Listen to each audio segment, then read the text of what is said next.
Coming out of that colonial past, I'm sure everyone thought Guyana had a real promise as an independent nation.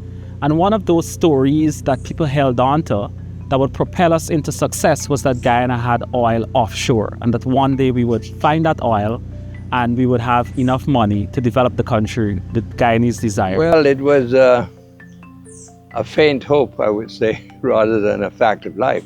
Faint hope that we could find oil? Yes.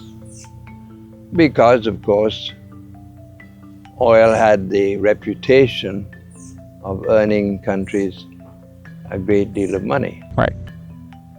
And we were, at the time of independence, a very poor country.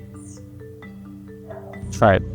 And struggling to survive economically. Right. But how did that story or that promise, how did that give hope to Guyanese? How did that even give hope to you? Well, I don't think any of us, I certainly didn't, base our planning and our anticipation of the future that we would find oil. It was very much in the back of my mind. And I don't think either Chetty or Forbes focused their attention on maybe tomorrow we're going to find oil and save us from poverty. That was not in anybody's real focus at the time. When did that change for you? Well, I personally never focused on oil.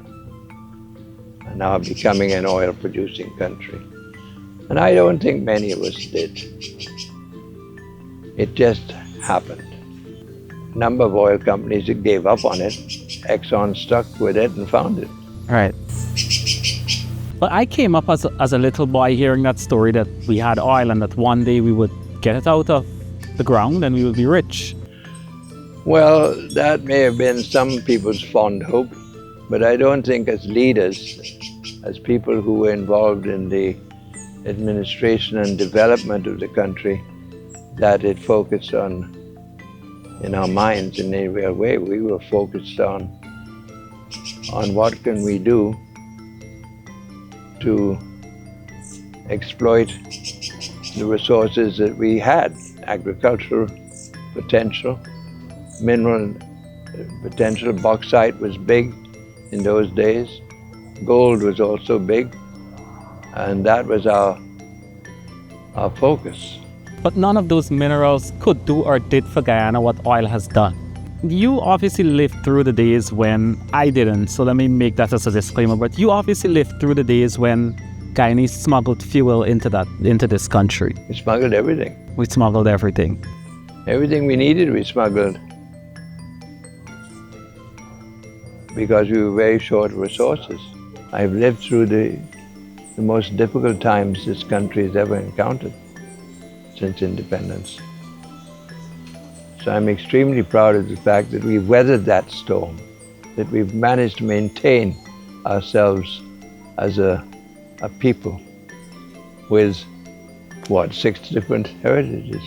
Do you believe oil now has because you speak about division, do you believe oil now has the ability or the potential to unite us or further divide us? It could do both. It entirely depends on what the government of any country does with it.